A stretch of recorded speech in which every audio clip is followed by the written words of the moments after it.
6 ঘন্টা পর থেকে ডেড বডির পচন শুরু হয়। মানুষের শরীরের 6 ঘন্টা পর থেকে ডেড বডির পচন শুরু হয়। কবরে দেওয়ার 3 দিনের মাথায় সবচেয়ে প্রথম নাকটা পচে যাবে। নাকটা, এই নাকটা পচে গলে বসে যাবে সবচেয়ে প্রথম। তারপর 6 দিনের মাথায় ভাই আমার নখগুলো খুলে চলে যাবে, নখগুলো ঝরে খুলে চলে যাবে। 9 দিনের মাথায় গায়ে যত লোম আছে, চুল আছে, সব ঝরে ঝরে পড়ে যাবে। 17 দিনে পেটটা দুম করে বাস্ট হয়ে যাবে, ফুলে ফুলে ফুলে ফুলে পেটটা দুম করে বাস্ট হয়ে যাবে। আর মাত্র 60 ডেজ, 60 দিনের মধ্যে ভাই আমার যত পেটের পোকা, মানুষের শরীরে পোকা আছে না নাই? অসংখ্য পোকা আছে ভাই আমার, সেগুলো আমার আপনার খাদ্যগুলো, খাবারগুলোকে খেয়ে হজম করছে, আমাদের শরীরে উপকার করছে। উপকারী জীবাণু কিছু আছে, আবার ক্ষতিকারক জীবাণু কিছু আছে। বন্ধুরা আমার, শরীরের যত পোকা আর মাটির আশেপাশের পোকা সব এক কাছে হয়ে যাবে। হয়ে গিয়ে মাত্র 60 ডেজ, 60 দিনের মধ্যে শরীরের সমস্ত পোকাগুলো আপনার আমার গোস্ত টোস্ত যা ছিল সব খেয়ে ফাঁকা করে দেবে। 90 ডেজ, 90 দিনের মধ্যে আপনারা আমার কঙ্কাল, যে কঙ্কাল শরীরটা হাড়, এই হাড়টার জয়েন্ট গুলো আস্তে আস্তে খুলে যাবে। আর 365 দিনের মধ্যে কবরটা মাটি খেয়ে ভাই আমার, কবরের মাটি আর পোকা খেয়ে হাড়গুলো পর্যন্ত ফিনিশ করে দেবে, কয়েকটা গুঁড়ো গাড়া থাকতে পারে। এই তো মানুষের অবস্থা। কিসের অহংকার, কিসের তাকাব্বুরি? আজ মারা গেলে কাল 2 দিন হয়ে যাবে, 3 দিন পর আর কেউ খবর রাখবে না। রাখবে ভাই খবর? কেউ খেয়াল করবে না। বন্ধুরা আমার, আমার মরণ আসিবে কখন কেউ তা জানে না। আমার মরণ আসিবে কখন কেউ তা জানে না। আমি মরে গেলে তোমরা আমায় ভুলে যেও না। আমি মরে গেলে তোমরা আমায় ভুলে যেও না। আমার মরণ আসিবে কখন কেউ তা জানে না। তোমার মরণ আসিবে কখন কেউ তা জানে না। এই দুনিয়ায় চিরজীবন কেউ তো থাকবে না। অন্ধকার কবর যে আমার আসল ঠিকানা। এই দুনিয়ায় চিরজীবন কেউ তো থাকবে না। অন্ধকার কবর যে আমার আসল ঠিকানা। সেই কবরে নবী ছাড়া কেউ তো আসবে না। সেই কবরে নবী ছাড়া কেউ তো আসবে না। আমার মরণ আসিবে কখন কেউ তা জানে না। তোমার মরণ আসিবে কখন কেউ তা জানে না। কুল্লু নাফসিন যায়কাতুল মউত, প্রত্যেক প্রাণী মাত্রই মৃত্যুর আস্বাদ গ্রহণ করবে। ইজা জা আজালহুম লা ইস্তাখিরুনা সাআতাও ওয়া লা ইস্তাকদিমুন। বান্দা মৃত্যুর ভয়ে, বান্দারে মৃত্যু যখন এসে উপস্থিত হবে, 1 মিনিট একটু এদিক ওদিক করা হবে না, সময় চেঞ্জ হবে না, মৃত্যুর সময় পরিবর্তন করা হবে না। আইনামা তাকুনু ইউদরিকুমুল মাউত ওয়ালাউ কুনতুম ফি বুরুজিম মুসাইয়াদা। বান্দা মৃত্যুর ভয়ে যেখানেই পলায়ন করিস, যেখানেই চলে যাস, কোন গম্বুজের ভিতরে, সুদৃঢ় গম্বুজ, মজবুত কেল্লা, সিন্দুক, মৃত্যুর হাত থেকে রেহাই পাওয়া যাবে না। শুধু একটা বাহানা দেওয়া হবে। বাহানা, কিসে মরেছে গো? ক্যান্সারে মরেছে। কিসে মরেছে গো? হার্ট অ্যাটাক করে মরেছে। কিসে মরেছে গো?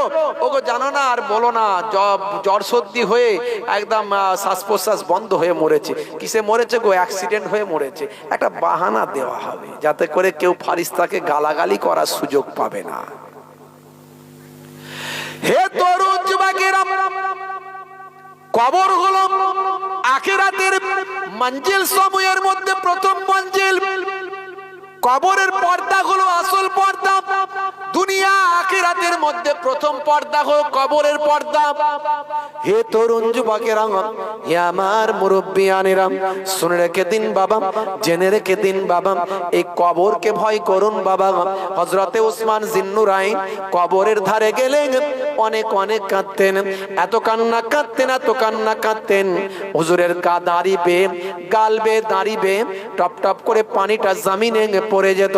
এমন সময় ওসমান জিন্নুরাইন রাদিয়াল্লাহু তাআলা আনহুকে সাহাবায়ে কেরামেরা বললেন, সঙ্গী ভালোবাসার মানুষরা বললেন, ও আল্লাহর নবীর সাহাবী, ও আল্লাহর নবীর সহচর ও হযরতে ওসমান জিন্নুরাইন, আপনি আশারায়ে মুবাশশিরার মধ্যে একজন, 10 জন জান্নাতি সুসংবাদ দাতা সুসংবাদ প্রাপ্ত মানুষের মধ্যে আপনি একজন।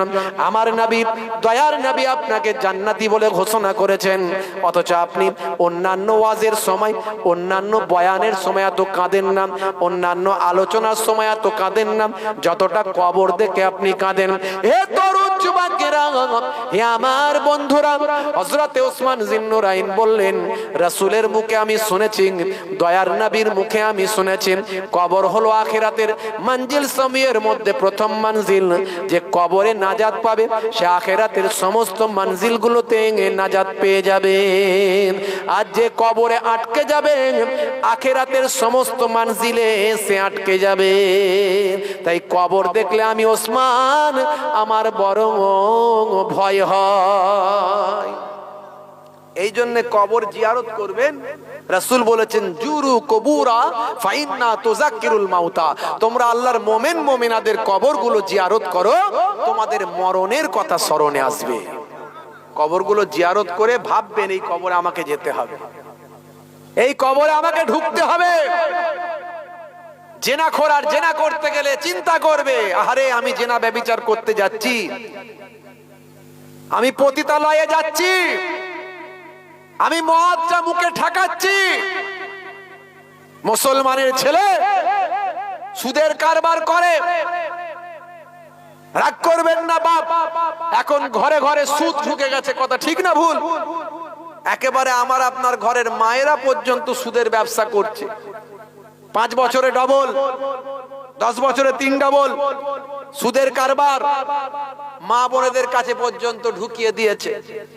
আগের যুগে মানুষ সুদের কারবার করত না, সুদ খেত না। আগের যুগের মানুষ সুদের কারবার করত না। তারা কি জীবন যাপন করতে পারেনি? পেরেছে। তারা অনেক বেশি আমাদের থেকে ভালো মানুষ ছিলেন, নেক মানুষ ছিলেন, আল্লাহ ওয়ালা ছিলেন। এক শ্রেণীর মানুষ আগের যুগের মানুষদেরকে জাহান্নামী বলে, ওরা সব ভুল করেছে। এটা রাসূলের হাদিস। রাসূল বলছেন, এমন একটা সময় আমার উম্মতের মধ্যে আসবে, তারা পূর্বের জামানার মানুষদেরকে গালমন্দ করবে। দেখছেন না এক শ্রেণীর মানুষ এখন গালমন্দ করছে। হঠাৎ বাংলাদেশে একটা ভাই আমার ভণ্ড পীরদেরকে দেখলাম, কিছু ভণ্ড মানুষ, তারা হযরতে আবু বকর সিদ্দিক রাদিয়াল্লাহু তাআলা আনহু, হযরতে ওমর ফারুক রাদিয়াল্লাহু তাআলা আনহু, হযরতে ওসমান জিন্নুরাইন রাদিয়াল্লাহু তাআলা আনহুর সম্পর্কে কটূক্তি করছে।